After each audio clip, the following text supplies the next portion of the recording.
Halo Kumahadamang, saatnya Anda menyimak berita Jawa Barat bersama saya, Tia Anissa. Sejumlah berita menarik akan kami sajikan untuk Anda dan berikut 3 berita utama hari ini. Diduga remblong, truk bermuatan pipa besi menabrak sejumlah pengendara dan kios warga di Jalan Raya Puncak Cianjur. Seorang warga tewas tertimbun longsor akibat aktivitas tambang emas ilegal di Kabupaten Bogor. Berdalih sulit mendapatkan kerja, 4 ibu rumah tangga malah nekat memilih berjualan minuman keras.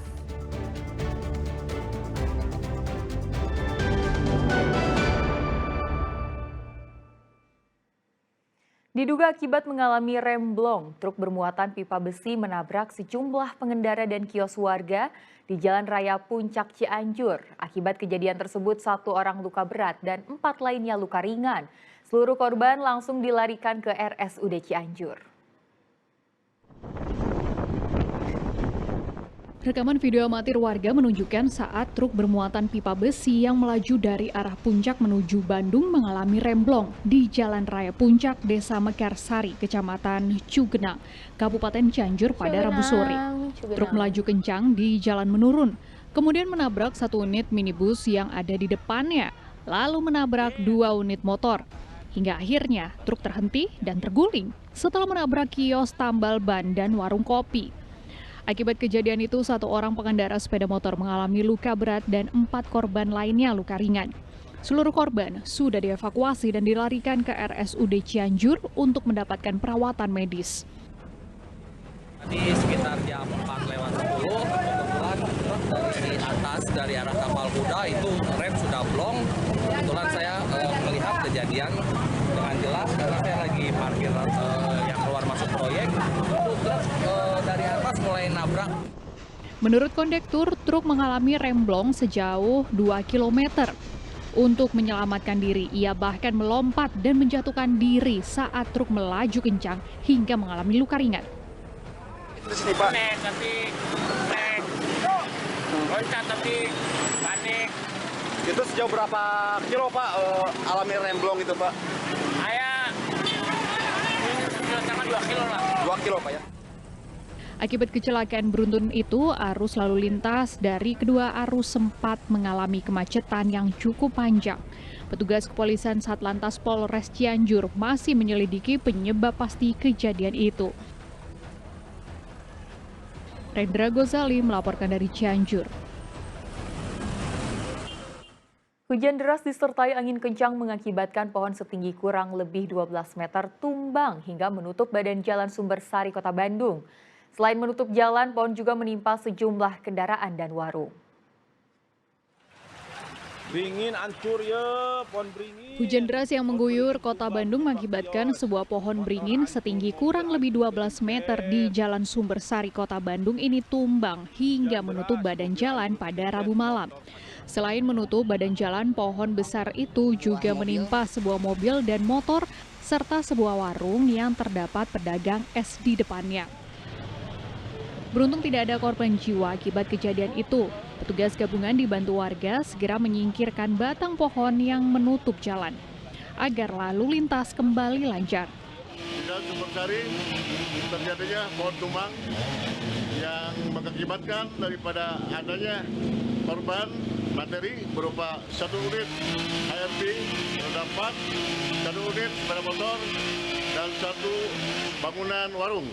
Nah, sementara kami hadir telah bergabung dengan daripada bagian damkar, PLN, pertamanan untuk mengevakuasi daripada pohon tersebut, dan kita lakukan pengalihan arus untuk agar supaya tidak terganggu daripada kelancaran masyarakat setempat. Demikian. Ada korban nggak, Pak? Baik, sebenarnya untuk korban alhamdulillah hanya materi saja, karena untuk korban mobil selamat. Begitupun pemilik motor juga selamat. Demikian. Selama proses pembersihan sisa-sisa pohon tumbang, petugas melakukan pengalihan arus lalu lintas agar kawasan itu tidak terjadi kepadatan kendaraan. Muhammad Rizal melaporkan dari Kota Bandung. Pohon tumbang juga terjadi di Kabupaten Bogor. Hujan deras disertai angin kencang membuat sebatang pohon berukuran besar tumbang di Jalan Letda Nasir, Gunung Putri, Kabupaten Bogor. Pohon menimpa satu unit mobil dan seorang pengendara motor hingga alami luka.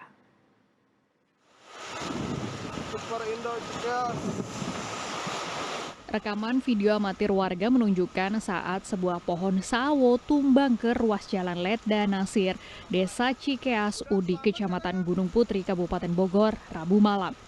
Pohon itu menimpa sebuah mobil dan pengendara sepeda motor yang sedang melintas di jalan. Akibat tertimpa batang pohon, bagian atap dan kaca depan mobil mengalami kerusakan parah. Sementara itu, pengendara motor yang ikut tertimpa dahan pohon mengalami luka-luka dan telah dilarikan ke rumah sakit oleh warga sekitar. Tadi pas hujan, angin puting beliung jam 5. Korban mobil 1, motor 1. Tapi ada korban nggak? Nggak, cuma luka ringan. Luka ringan. Berapa lama nggak evakuasi tadi?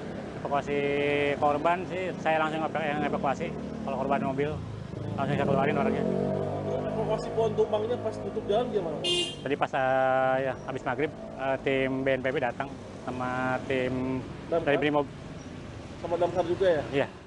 Tak hanya itu, tumbangnya pohon ini juga menyebabkan tiang jaringan internet ikut miring ke badan jalan, mengganggu arus lalu lintas yang cukup padat. Bahkan beberapa wilayah di sekitar lokasi mengalami pemadaman listrik karena kabel listrik turut terdampak. Tim rescue damkar Kabupaten Bogor yang tiba di lokasi kemudian memotong batang pohon yang menimpa mobil dan motor dan menyingkirkannya ke pinggir jalan agar tidak mengganggu arus lalu lintas. Upaya pembersihan batang pohon yang tumbang baru selesai 2 jam kemudian.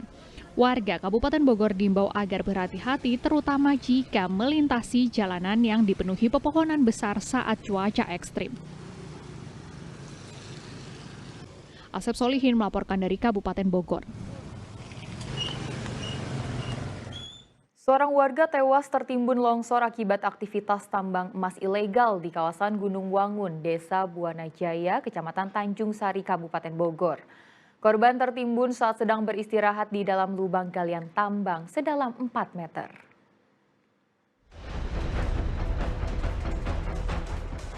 Peristiwa memilukan ini terjadi pada Selasa sore di Blok Gunung Wangun, Kampung Cireja, Desa Buana Jaya, Kecamatan Tanjung Sari, Kabupaten Bogor. Korban bernama Dani, berusia 45 tahun, ditemukan tewas setelah tertimbun tanah longsor saat melakukan aktivitas penambangan emas secara ilegal bersama 3 rekannya. Sebelum kejadian, korban bersama 3 temannya menambang emas di lahan milik seorang warga bernama Iman Santoso. Saat sedang beristirahat di dalam lubang tambang sedalam kurang lebih 4 meter, tiba-tiba terdengar suara gemuruh. Tanah di sekitar galian longsor langsung menimbun korban. Ketiga rekan korban yang berada di luar langsung panik dan bergegas meminta bantuan warga sekitar untuk melakukan evakuasi.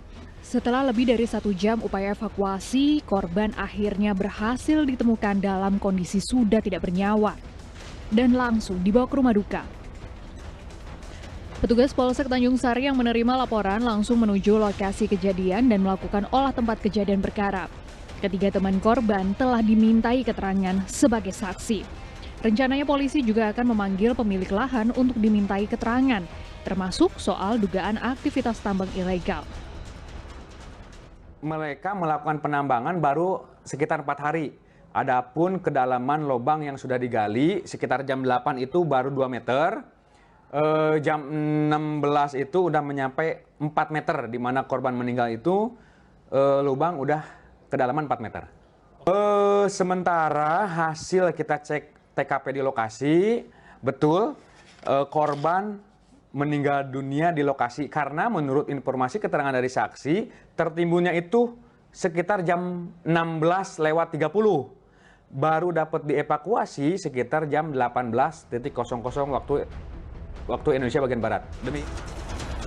Atas peristiwa ini pihak kepolisian mengimbau masyarakat untuk tidak melakukan aktivitas penambangan tanpa izin mengingat tingginya resiko kecelakaan dan potensi pelanggaran hukum. Asep Solihin melaporkan dari Kabupaten Bogor. Tebing setinggi 15 meter di Pangandaran longsor dan menutup sebagian badan Jalan Raya Nasional Kali Pucang Pangandaran. Akibatnya sistem buka tutup diberlakukan selama pembersihan material longsor dan penebangan pohon yang dianggap membahayakan pengendara. Tidak ada hujan atau gempa. Longsor terjadi di Kecamatan Kali Pucang, Blok Saung, Belet, Pangandaran. Longsor tersebut mengakibatkan sebagian badan jalan raya dari arah Pangandaran menuju Kota Banjar maupun sebaliknya tertutup. Pihak BPBD, pemerintah kecamatan, Dinas PUPR, dan Perhutani berkoordinasi melakukan evakuasi material longsor.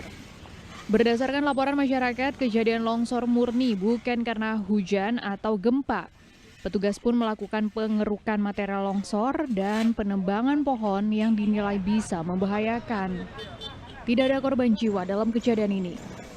Murni kejadian tanah longsor yang tidak dipengaruhi oleh baik hujan maupun gempa. Dan pada hari ini kita sedang penanganan yaitu pengerukan longsoran tersebut, dan mudah-mudahan ini akan menjadi satu tindakan yang bisa dilakukan dengan secepatnya. Dan alhamdulillah untuk bencana ini baik material maupun jiwa tidak ada korban jiwa. Selama proses pembersihan material longsor, Satuan Lalu Lintas Polres Pangandaran menerapkan sistem buka tutup jalan untuk mengatur arus kendaraan dari kedua arah. Setidaknya untuk Satlantas Polres Pangandaran melakukan sistem buka tutup jalur. Dari arah Banjar menuju Pangandaran, sementara kami tutup. Untuk saat ini yang dapat dilihat dari arah Pangandaran yang kita lewatkan, prioritas kembali. Begitupun sebaliknya dari arah Banjar menuju Pangandaran, kita tutup, prioritaskan yang dari arah Banjar menuju Pangandaran. Proses pembersihan material longsor dan penebangan pohon berlangsung cukup lama, sehingga kendaraan dari dua arah sempat mengalami kepadatan hingga mengeluar akibat pemberlakuan buka tutup. Petugas mengimbau agar pengguna jalan menghindari lokasi rawan longsor, terutama saat beristirahat dalam perjalanan menuju objek wisata Pangandaran. Eko Setiabudi melaporkan dari Pangandaran. Bupati Tasikmalaya meninjau lokasi longsor yang menewaskan 2 petani di Salawu dan memberikan santunan bagi para keluarga korban.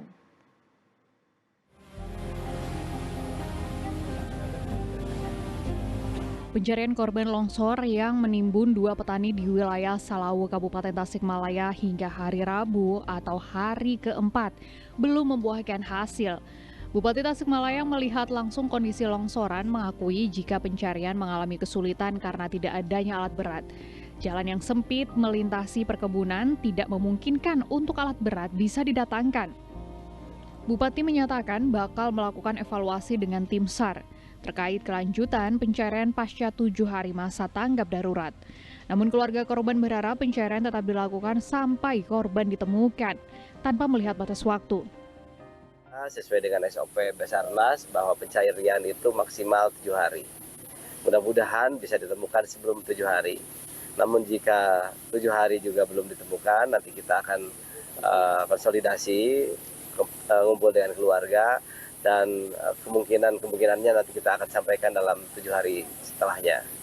Pak, kalau dari lihat di lokasi ini sebenarnya kesulitannya kalau untuk melakukan pencarian? Pertama, memang ini kan lokasinya sangat curam, jalannya juga kecil, kita tidak bisa memasukkan alat berat, makanya dicarinya ini pencarian dengan alat manual, hanya dengan cangkul, dengan alfon dan air, ya sangat terbatas sekali. Dalam kesepakatan itu, Bupati juga memberikan santunan bagi keluarga korban dari pemerintah Kabupaten Tasikmalaya, sekaligus berdoa bersama dengan keluarga korban.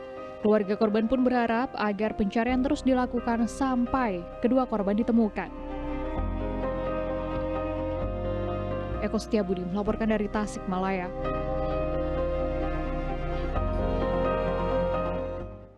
Tragedi tertimbunnya 2 petani di Tasikmalaya sampai hari kelima, proses pencarian belum membuahkan hasil.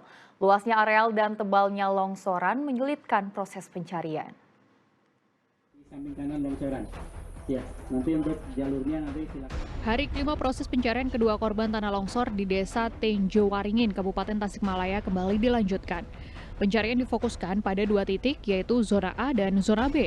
Namun hingga Kamis pagi, kedua korban masih belum ditemukan. Pihak Basarnas kesulitan dalam proses pencarian karena lokasi longsor berada di tengah perkebunan, sehingga alat berat tidak bisa didatangkan.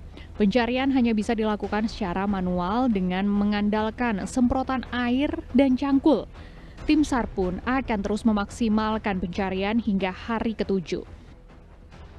Untuk kesulitan kita bisa lihat bahwa masih ada potensi bahaya longsoran susulan. Di atas di mahkota juga masih ada beberapa rembesan air. Kemudian ketebalan material longsoran kurang lebih antara 5 sampai dengan 7 meter. Ya, ini menyulitkan kita karena tidak ada alat berat yang memang bisa diterjunkan karena akses memang tidak ada. Tentunya kalau di hari ke-7 nanti tidak ditemukan, kami akan melakukan konsolidasi dengan pihak keluarga korban dibantu dengan pemerintah daerah setempat, ada TNI, ada Polri, ada BPBD, PMI, dan Tagana untuk melakukan koordinasi dengan pihak keluarga korban. Seandainya tidak ditemukan, apakah akan dihentikan atau memang dilanjutkan kembali untuk proses pencariannya? Nggak biasa ke kebun, jadi nggak izin gitu, nggak pamit, udah biasa emang setiap hari ke sawah. Akan terus mencari ya dari pihak keluarga walaupun tanggap darurat sudah selesai misalkan ya. Longsor tebing setinggi lebih dari 100 meter menimbun 2 korban yang sedang menggarap sawahnya. Eko Setiabudi melaporkan dari Tasikmalaya.